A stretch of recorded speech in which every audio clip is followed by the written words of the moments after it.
Hello, everybody. Welcome back to this channel. Hope you're doing good. Now, my people, South Africa feels like it's standing at the edge of a storm. Not just one storm, not just two, but many colliding all at once. And today we're talking about the GEPF and the GPAA. The South African's pension system, meant to safeguard the future of million government employees, has been rocked by a scandal that raises serious questions about accountability, transparency, and digital oversight. At the heart of the biometric contract, with over R500 million awarded to a company that barely exists.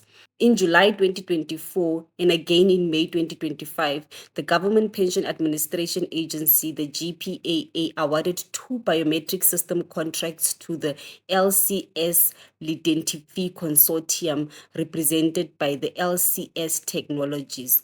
The total value, 521 million. But the twist is here. LCS Technologies was already in final deregistration with the company's Intellectual Properties Commission since March 2023.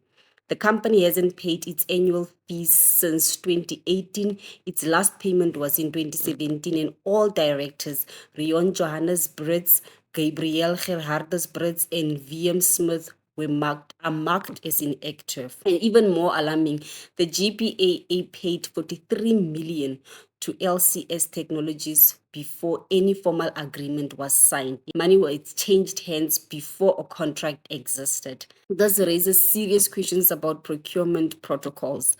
Was there internal pressure? Was due diligence ignored? Or was this a deliberate bypass of financial safeguards? The biometric system was pitched as a solution to enhance security and efficiency for GPF members, but instead of protecting pensioners, it exposed them to risks, both financial and digital. In February 2024, the GPAA systems were hit by a ransom attack. The Lockbird Group claimed responsibility while officials insisted no data was compromised. The timing couldn't just be worse. The Government Employees Pension Fund, or the GEPF, is South Africa's largest fund, managing trillions for teachers, nurses, police officers, and public servants.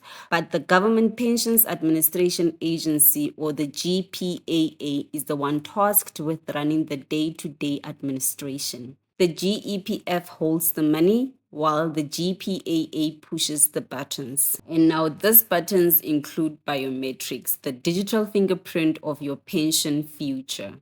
Investigations revealed that the GPAA awarded a 500 million biometric system contract to a company that on paper had no registered directors, no leadership, no accountability, just a hollow shell and R500 million of public money attached.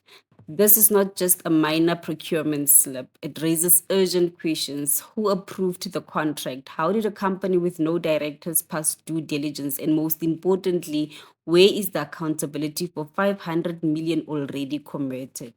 It started as a 67 million contract, but by the time the numbers came out, the same biometric deal had exploded to nearly R500 million.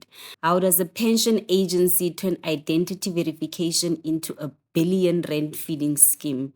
On paper, the process ticked all the boxes: 90 points for price and 3.5 for triple BEE, totaling 93.5. A competitive mid-sized tender, nothing unusual.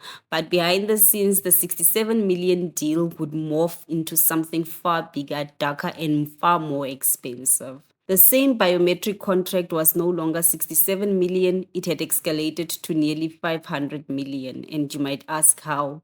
It was through contract add-ons, scope expansions, and what investigators call irregular variations orders, a trick often used to bypass Treasury oversight.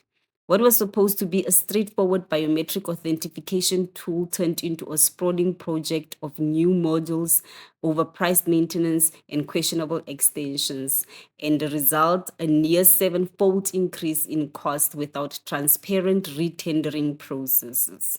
But the biometric deal didn't happen in isolation. It's just the most visible piece of a much bigger pattern inside the GPAA. There's a head office lease that ballooned to almost 1 billion. The refurbishment slept on top with 270 million. There's pension buses with 148 million. And there's also an ICT system duplicated costing another 100 million. All those added together and the irregularities linked to GPAA contracts are already above 1.2 billion, with pensioners' money footing the bill.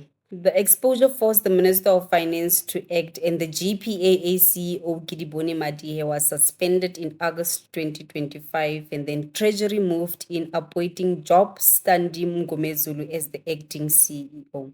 But in all honesty, suspensions alone won't recover R500 million, and the DA is calling for whistleblower protection and criminal charges. Parliament is demanding forensic reports, and pension unions are warning that confidence in the fund is collapsing. Biometrics should protect pensioners and the pension, ensuring that only rightful beneficiaries get paid. But instead, in this case, the system meant to guard against fraud became a fraud magnet itself. When 67 million contract turns into a 500 million scandal, the question isn't just about procurement, it's about trust. Can South African pensioners trust the system that holds their life savings? The GPAA biometric scandal shows us how corruption doesn't just steal money, it steals futures. Until accountability reaches over the top, every pensioner in South Africa remains at risk. Now share your thoughts down in the comment section and don't forget to like, share and subscribe to this channel. See you on the next video.